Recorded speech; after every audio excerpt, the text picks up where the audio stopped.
O Senhor esteja convosco.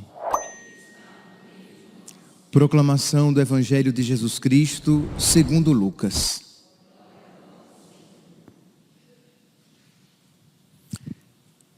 Naqueles dias, Maria partiu para a região montanhosa, dirigindo-se apressadamente a uma cidade da Judeia. Entrou na casa de Zacarias e cumprimentou Isabel. Quando Isabel ouviu a saudação de Maria, a criança pulou no seu ventre e Isabel ficou cheia do Espírito Santo. Com um grande grito exclamou: Bendita és tu entre as mulheres, e bendito é o fruto do teu ventre. Como posso merecer que a mãe do meu Senhor me venha visitar? Logo que a tua saudação chegou aos meus ouvidos, a criança pulou de alegria no meu ventre. Bem-aventurada aquela que acreditou, porque será cumprido o que o Senhor lhe prometeu. Maria disse: A minha alma engrandece o Senhor, e o meu espírito se alegra em Deus meu Salvador, porque olhou para a humildade de sua serva. Doravante todas as gerações me chamarão bem-aventurada, porque o Todo-Poderoso fez grandes coisas em meu favor. O seu nome é santo, e sua misericórdia se estende de geração em geração a todos os que o temem. Ele mostrou a força de seu braço, dispersou os soberbos de coração, derrubou do trono os poderosos e elevou os humildes. Encheu de bens os famintos e despediu os ricos de mãos vazias.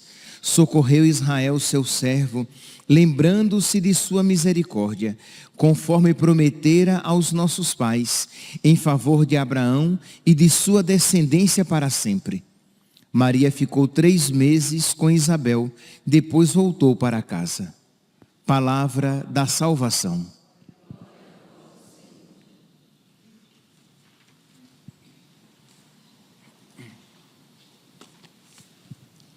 Caríssimos irmãos e irmãs, estamos celebrando a festa da visitação de Nossa Senhora, a Virgem Maria, que recebe o anúncio do anjo, que ela seria a mãe de Deus, a mãe do Salvador, e ela então, movida pelo Espírito Santo, ela vai, grávida, vai servir Isabel, sua prima, sua parenta, idosa e grávida também de São João Batista. E o interessante, meus santos, é que esta realidade, ela acontece, isto é, a Virgem Maria, grávida, ela vai ao encontro de Isabel, movida pelo Espírito Santo. Isto é, normalmente quando nós recebemos uma notícia muito boa, quando uma grande graça nos é concedida, nós queremos compartilhar primeiramente aquela alegria que nós recebemos. Mas nós vemos aqui no texto evangélico que ela vai primeiramente para servir. Isto é, a Virgem Maria, ela vai, movida pelo Espírito Santo, primeiramente servir Isabel. E é claro, porque ela leva Jesus no seu ventre, uma grande graça acontece a Isabel, né? Que ela é tomada também por uma grande alegria e diz: como posso merecer que a mãe do meu Senhor me venha visitar? Tudo isso acontece, mas se nós voltarmos uns versículos, estamos aqui no versículo, começamos em Lucas capítulo 1, versículo 39, se nós voltarmos um versículo, no versículo 38, nós iremos encontrar, nós iremos ouvir aquela palavra de Nossa Senhora, que vai iluminar tudo isso. Quando o anjo apresenta a ela a vontade de Deus, os planos de Deus, ela diz: eis aqui a escrava do Senhor. Faça-se em mim conforme disseste. Faça-se em mim conforme a tua palavra. Isto é, a Virgem Maria, ela é desapegada dela mesma. Por isso que ela vai primeiramente para servir. É claro que ela também comunica a alegria de estar grávida, de carregar no seu seio o Filho de Deus, de ela mesma ter sido escolhida para ser a mãe de Deus. Mas ela olha primeiramente a necessidade da sua prima. Ela sai de alguma maneira do centro. Ela vai para servir. Por quê? Porque ela é desapegada de si mesma. Por quê? Porque ela é a escrava do Senhor. O que é um escravo? Eu sei que esse texto muitas vezes é traduzido com a palavra servo, eis aqui a serva do Senhor. Mas a palavra servo, ela não consegue expressar com toda a profundidade como a Virgem Maria se colocou e se colocava diante de Deus. Isto é, ela era escrava, ela era propriedade. Ela não tinha vontade própria. A sua vontade era fazer a vontade de nosso Senhor. Por isso que ela mereceu carregar o Filho de Deus. Por isso que ela mereceu se tornar a mãe de Deus.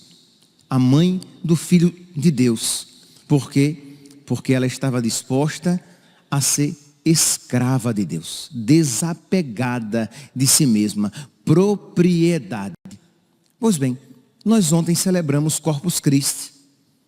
E nós meditávamos um pouco a respeito desta realidade de nós carregarmos Jesus em nós. E eu gostaria de fazer a reflexão da homilia de hoje, quer dizer, fazer a reflexão do texto de hoje, à luz do mistério que nós ontem celebramos. Isto é, o que é que nós podemos tirar hoje para a nossa vida espiritual? Ora, nós também carregamos Jesus em nós. A Virgem Maria carregou Jesus no seu seio, no seu ventre.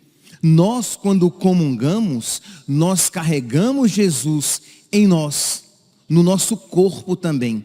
Mas para que este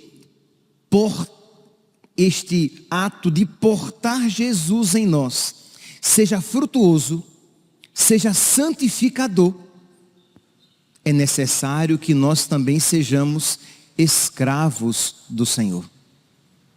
Isto é, nós precisamos nos colocar como propriedade de Deus. Nós precisamos estar dispostos a não possuir a nossa própria vida, para que quando nós recebermos Jesus em nós, isso seja frutuoso e santificador. Porque a tendência que existe em todos nós, desde o primeiro pecado dos nossos pais, é de nós querermos ser donos de nós mesmos. Nós não queremos ser escravos, pelo menos o homem pecador, o homem iludido por Satanás. Ele quer ser senhor, ele quer ser conhecedor do bem e do mal. Ele mesmo quer escolher o que é certo e o que é errado. Mas quando você se coloca como escravo de Deus, você diz: Senhor, o meu direito é não ter direito. A minha vontade é a tua vontade. Eu quero que os teus planos se cumpram na minha vida e a tua vontade prevaleça nos meus atos. Não os meus planos, mas os teus planos. Não a minha vontade, mas a tua vontade. E, meus santos, isso pode parecer romântico, muito bonitinho de ouvir e até de falar, mas não é fácil. A renúncia de si mesmo, da própria vontade, e dizer: eis aqui o escravo do Senhor. eu sou teu escravo, Senhor. Eu sou tua propriedade. Eu ouço às vezes as pessoas rezando aquela oração de consagração a Nossa Senhora, e quando chega na parte de como coisa e propriedade vossa, as pessoas mudam, porque elas não querem ser coisa e propriedade de Deus. Eu sou filho, eu sei, mas o que é que quer expressar aquela palavra coisa e propriedade? Isto é, que eu me coloco nas mãos de Deus para que apenas a vontade dele na minha vida prevaleça. Santa Teresinha do Menino Jesus, ela com as suas figuras de linguagem que lhe eram tão próprias, ela dizia que ela queria ser uma bolinha nas mãos de Jesus, que ele brincasse com ela quando lhe aprovesse, como uma criança brinca com uma bolinha, e quando não quiser mais, que joga lá para o canto, e pronto. E quando ele quiser novamente, ele vai lá e pega aquela bolinha. Vocês percebem nessa linguagem, nessa figura tão infantil? Sim, mas vocês percebem a profundidade disso? Isto é, Senhor, que o Senhor faça em mim conforme lhe aprouver. Se o Senhor quer, por meio da minha vida, servir, fazer da minha vida um serviço, eis aqui o escravo do Senhor. Se o Senhor quer, por meio da minha vida, sofrer, eis aqui o escravo do Senhor. Se o Senhor quer, por meio da minha vida, completar na minha vida aquilo que falta da tua paixão na minha vida em humilhação. Imagine quando nós lemos aquelas histórias dos profetas, nós vemos humilhação, sofrimento. Se o Senhor quiser assim viver na minha vida, eis aqui o escravo do Senhor. O que tu quiseres, eu quero, porque eu quero o que tu queres, como quiseres, quando quiseres. Repito, meus santos, compreendamos isto. É bonito, eu não vou negar, é muito bonito mesmo. De alguma maneira, nos aquece o coração, mas abramos os olhos. Não é fácil.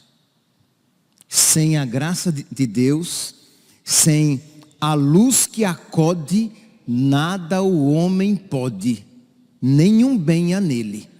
Sem a luz de Deus, reza a sequência de Pentecostes, nós não podemos. Sem mim, nada podeis fazer. Sem a graça de Cristo, nós não só não seremos escravos, como não seremos servos, como seremos uma desgraça. Não é que sem a graça de Deus, sem o auxílio da graça, eu não serei um escravo, mas eu serei um servo. Eu não serei nada, eu serei uma desgraça. Na vida da igreja, na família, na minha família, na comunidade, eu serei uma desgraça. Mas com a luz que acode, tudo o homem pode. Tudo posso naquele que me dá forças. Não é assim que diz São Paulo? Então vamos lá, meus santos. Vamos pedir a nosso Senhor que nos conceda esta graça. Vamos pedir a nosso Senhor que Ele fortifique, que Ele nos fortifique na nossa fraqueza, para que nós colaboremos com a graça, para que nós vivamos também, cada um no seu estado de vida, aquilo que a Virgem Maria viveu em plenitude. Eis aqui a escrava do Senhor. Aí sim, meus irmãos, quando nós carregarmos Jesus dentro de nós, na comunhão, aquela comunhão recebida será santificadora. Quando nós recebermos Jesus no nosso corpo, na nossa alma, no Santíssimo Sacramento, aquela comunhão será frutuosa, porque vai encontrar em nós as disposições necessárias para frutificar. Porque senão, nós iremos muitas vezes, e muitas vezes receber o sacramento, mas sem fazer a comunhão necessária, iremos receber mesmo que em estado de graça. Iremos receber o sacramento, mas o sacramento, por culpa nossa, por não cooperação nossa, não vai frutificar na nossa alma e não vai, por culpa nossa, não vai nos fazer instrumentos da graça, do amor e do serviço, como nós vemos hoje na Virgem Maria, nesta festa que nós celebramos.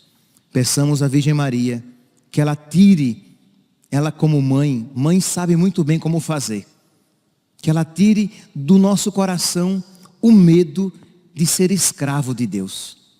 Quem aqui não já teve a experiência de quando arranhou o joelho, ou quando tinha que tomar uma injeção, e a mãe dizia assim: vai ser bom, eu estou aqui, não vai doer. Doía, né? Não vai doer, eu estou aqui. E o conforto da mãe nos dava segurança para deixá-la colocar aquele álcool no nosso joelho ralado, ou deixar que nos aplicassem aquela injeção, porque a minha mãe está comigo. Que Nossa Senhora, então, peçamos a ela, que ela tire do nosso coração o medo de ser escravo de Deus, o medo de ser propriedade de Deus, o medo de não ter vontade própria, porque existe no nosso coração, marcado pelo pecado original, existe o medo de ser propriedade, escravo, de não ter vontade própria, mas é a condição da possibilidade de nós progredirmos na vida espiritual e experimentarmos a santidade de Deus manifestada na nossa vida. Louvado seja nosso Senhor Jesus Cristo, para sempre seja louvado.